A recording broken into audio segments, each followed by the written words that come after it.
Mm, Muchísimas gracias al doctor Hugo Aboites por estos minutos. Esta semana vimos un anuncio importante en materia de planteles educativos para la educación media superior, en un esfuerzo que se está haciendo por renovar la educación media superior. No veíamos la cuestión de la eliminación del examen antes y ahora se está hablando de crear más planteles y de mejorar los planteles que ya existen. Entonces, un poco, doctor Hugo Aboites, ¿cómo enmarcar esto? ¿Sí se está buscando rescatar los planteles y las escuelas de educación media superior, aumentar la demanda, hacer que hayan más espacios? ¿Cómo ir interpretando esto que vimos en la semana? Bueno, lo que me parece a mí es que ha sido una iniciativa que tiene que ver mucho con el hecho de que en el sexenio pasado se enfatizó bastante la cuestión de la educación básica y digamos como que este es el turno ahora de la educación media superior, eh, especialmente porque no existe en la lógica de la SEP, Secretaría de Educación Pública, no existe una ley y habría que hacer una ley y para hacer la ley pues hay que poner, digamos, como más platillos en el banquete, en fin, que no se vea que simplemente se hace una ley. Y eso también le da un mayor atractivo a la ley. No quiero hablar de una carnada, pero sí, pues un acompañamiento, un contexto que sea favorable a la aprobación de una ley. Eso es lo que tenemos en este momento. Me parece a mí que eso es lo que explica el que veamos ahora cierto énfasis en la educación media superior. Eso. Ahora, se están buscando ampliar espacios y crear nuevas escuelas, ¿no? Así es. Incluso decían que había algunas secundarias que por la mañana podían funcionar como secundarias y por la tarde podían funcionar como bachilleratos. ¿Necesitamos más bachilleratos o mejores bachilleratos? ¿O cómo debería ser la intervención en este sentido? Digo, creo que se aplaude que hayan más y mejores planteles. Habrá que ver si les da tiempo de mejorarlos todos en tiempo y forma. Pero ¿qué más habría que ir cambiando en la media superior? Bueno, yo tengo un planteamiento, una idea de qué es lo que debería hacerse en la educación media superior, que está pues un poco lejana a lo que está haciendo la Secretaría de Educación Pública. Lo que hace la Secretaría de Educación Pública es decir, todo está bien, pero se necesita ampliar. O sea, no está haciendo hasta este momento pues un planteamiento que recoja la experiencia histórica de la educación media superior en estos últimos, pues me atrevo a decir casi 50, 60 años. La cosa es como sigue, no sé si tenemos tiempo para ampliar un poquito aquí este punto, pero bueno, el punto es el siguiente. Antes del 68, ya lo he dicho en algunas ocasiones, la educación media superior existía como parte de la educación superior. Es decir, las universidades tenían sus preparatorias y esa era la educación media superior en el país. No existía el colegio de bachilleres, no existían los CETIS, los CEBETIS, el CONALEP, colegio de bachilleres, no existían eso. Existía la idea de que la educación media superior y la superior eran parte integral, integradas en un nicho que se llamaba estudios superiores. Viene el 68 y parece haber se dado un diagnóstico en el sentido de que era mala idea el tener juntos a las preparatorias y a las universidades porque analizaban el desarrollo de los sucesos del 68 y veían que los preparatorianos tuvieron mucho que ver en el desencadenamiento de ese conflicto. Fue un pleito entre la vocacional y la preparatoria, lo que generó el ingreso de los granaderos a un plantel universitario y bueno, lo que pasó luego. Entonces, a partir de los 70 empieza a estar vigente esta tesis de que hay que separar a la educación superior de la educación media superior. A mí me parece que fue un error terrible. ¿Por qué? Porque dejó a la educación media superior huérfana. Es decir, no es parte de la educación básica, ciertamente, pero tampoco, nos dice ahora el Estado, tampoco es parte de la educación superior. Es un ente ahí que flota, digamos, sin saber qué es, sin identidad propia. Por eso ahora quieren hacer una ley. Y entonces todas estas iniciativas van a reforzar este error que se cometió en los 70, en lugar de reconocer que hay una crisis muy profunda. Al mismo tiempo que se dan estos datos respecto de ampliación y qué estados van a ser objeto de esta intervención más formal de la Secretaría de Educación Pública, se da cuenta de que, por ejemplo, la deserción en el colegio de bachilleres es altísima, mucho más alta que la del promedio, anda por 16, 17%, el promedio nacional es de 11%. Y eso que ha mejorado, antes era mucho más. La Ciudad de México tiene una deserción también que contrasta mucho con otro error que se cometió en los años 95, 96, cuando se crea el examen único, de obligar a estudiantes que estaban queriendo ir a la UNAM, obligarlos a ir al CONALEP, obligarlos a ir a un CETIS. Entonces, la deserción en la Ciudad de México, que era de las más bajas de todo el país, ocupaba el primero o segundo lugar en, en, eh, en lo que se refiere a deserción mínima, o sea, era de los menos, los que menos deserción tenían. eh, Viene el examen único y al siguiente año del examen único ya está la educación del Distrito Federal, de la Ciudad de México, la zona metropolitana, ya está en el último lugar con la más alta deserción del país. Clarísimo error, clarísimo error. Si a la gente se le obliga a ir a determinada escuela, finalmente deserta. Y ese esquema, aunque ya no está el examen único, afortunadamente, ya no está el Ceneval, afortunadamente, ya no hay exámenes de selección para la mayoría, pues, bueno, para todos los que quieran ingresar a la UNAM y al POLI, sí. Eh, a pesar de eso, bueno, sí es cierto eso, pero sigue habiendo esta idea de que tienen que ir a las escuelas de las escuelas del Colegio de Bachilleres, CETIS, CEBETIS, CONALEPS, etcétera. ¿Por fuerza de qué? Pues por fuerza de que no los van a admitir a todos, a los 290,000 aspirantes en la UNAM o en el POLI. No los van a poder admitir, ciertamente. Y entonces dicen, bueno, pues voluntariamente ahora se van a ir a otros planteles.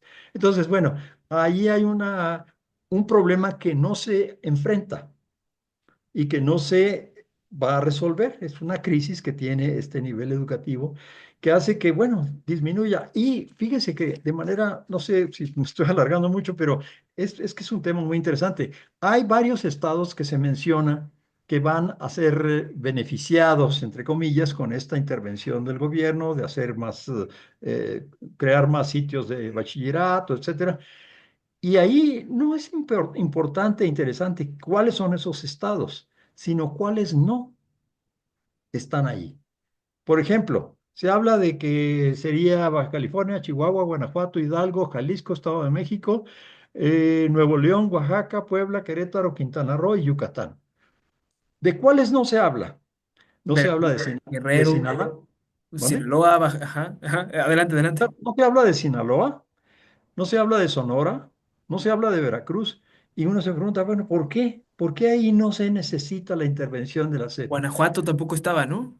No, Guanajuato sí Guanajuato sí está está. mencionado, sí.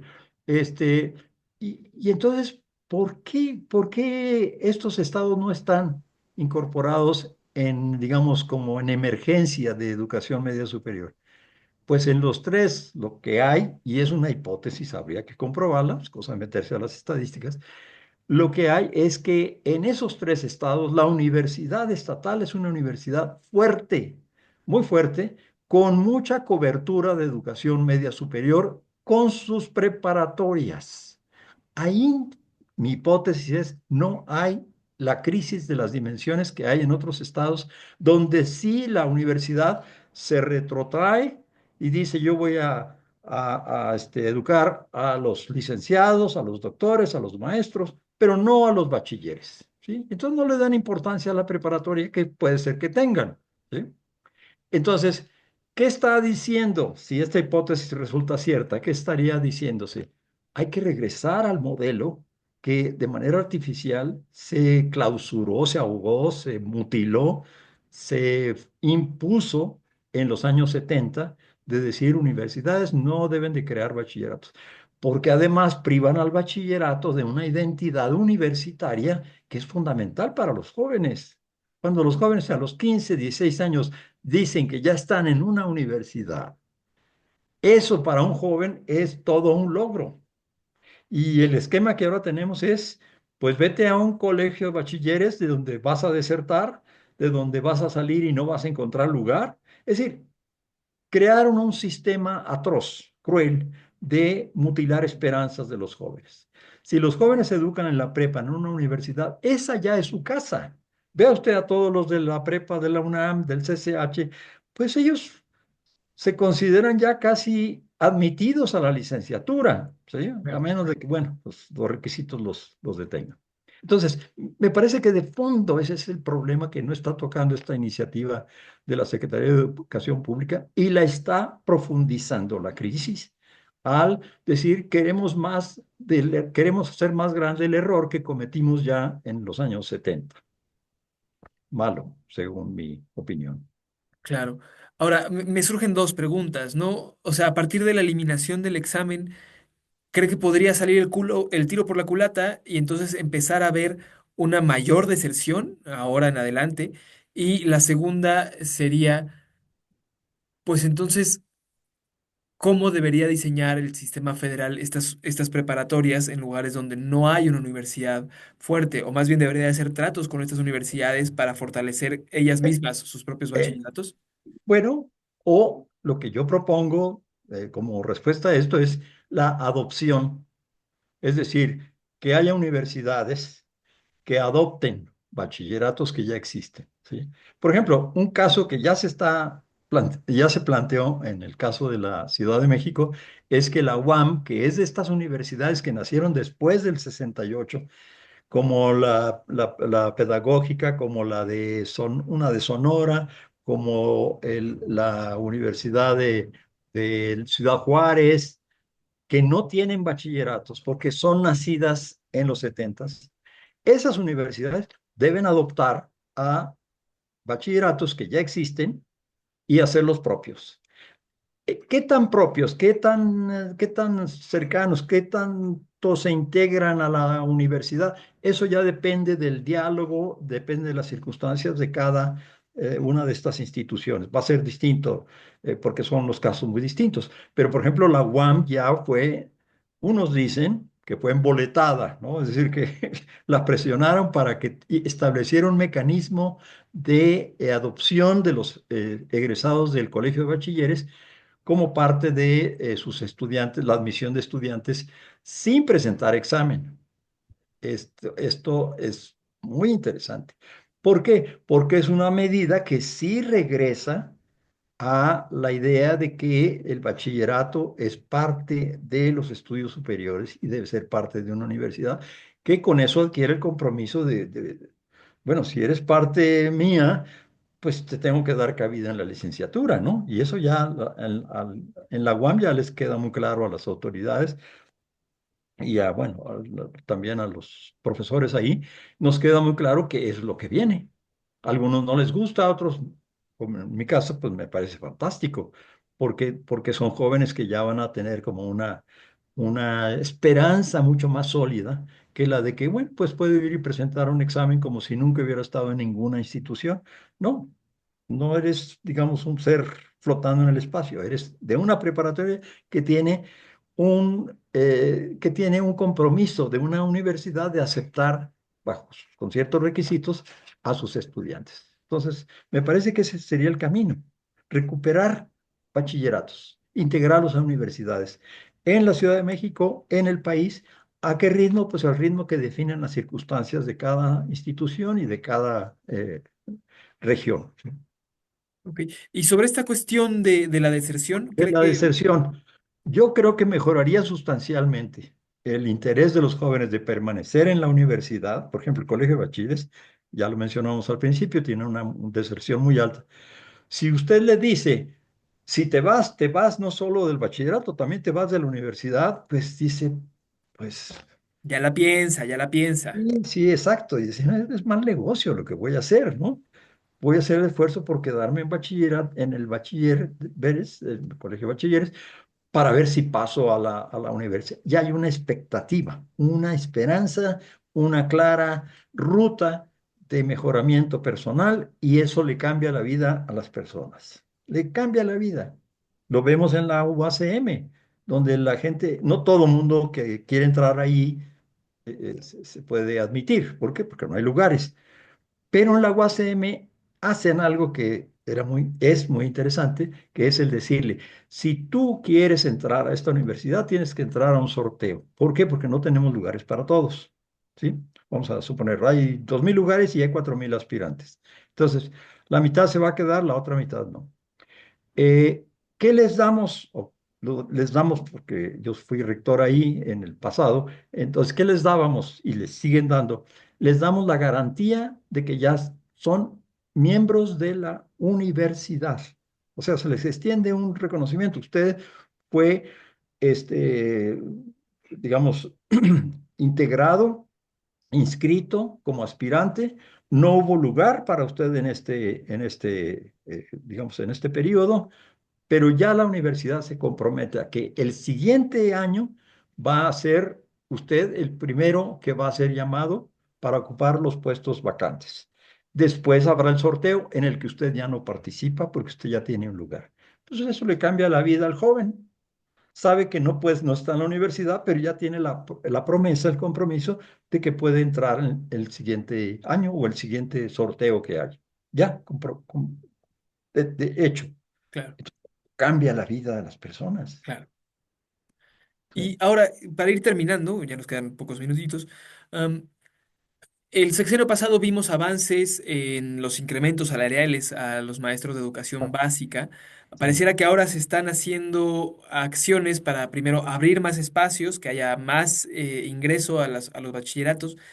Pero ¿qué faltaría para mejorar, por ejemplo, en el lado de los docentes, ¿no? He escuchado docentes que se sienten muy solos, tanto a nivel superior como a nivel medio superior, que sus salarios no alcanzan y que no contentos con eso, pues tampoco tienen mucha atención, sobre todo los de educación media superior, pues de ninguna institución más allá de su escuela, ¿no? Están también huérfanos. Entonces, pues ahí, Yes. ¿cómo habría que apretar la pinza? Y si hay algunas pistas de que podamos creer que eso vaya a pasar.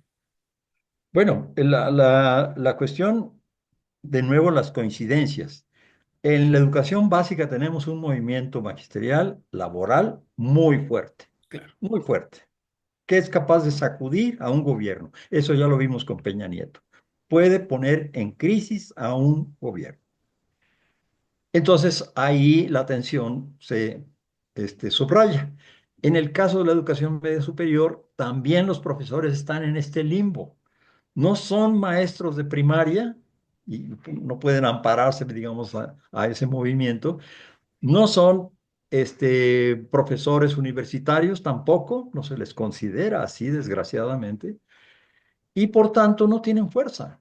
Y como están las cosas actualmente en este país, si hay fuerza política detrás de una demanda, esa demanda prospera. Si no hay fuerza política, queda pospuesta, precisamente porque no se moviliza. Entonces la solución no está en la SEP, está en la organización que puedan generar los propios trabajadores de la educación media superior, que efectivamente por estar en el limbo, pues están en condiciones de precarización, como también los de educación superior, en una precarización terrible. Las condiciones son peores en ese sentido de estabilidad en el empleo que las de los profesores de nivel básico. ¿Así? impresionante. Pues citando a los clásicos, profesores de bachillerato y de preparatorias uníos, dijeran por ahí. Pues Ah, sí. doctor, no sé si hay algo más que quiera agregar, si no agradecemos mucho estos minutitos y estas reflexiones.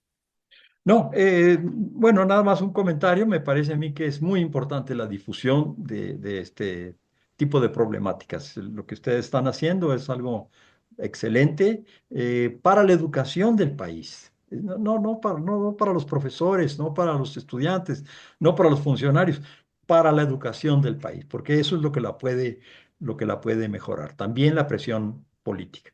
En ese sentido, pues tenemos un sistema educativo todavía porfirista y eso hay que hacerlo a un lado. Otro día podremos hablar más extendidamente de por qué digo eso, pero sí podemos empezar a pensar en términos del siglo XXI y no del XIX, que fue cuando se creó el porfirismo, con una separación muy fuerte de la preparatoria y de la universidad.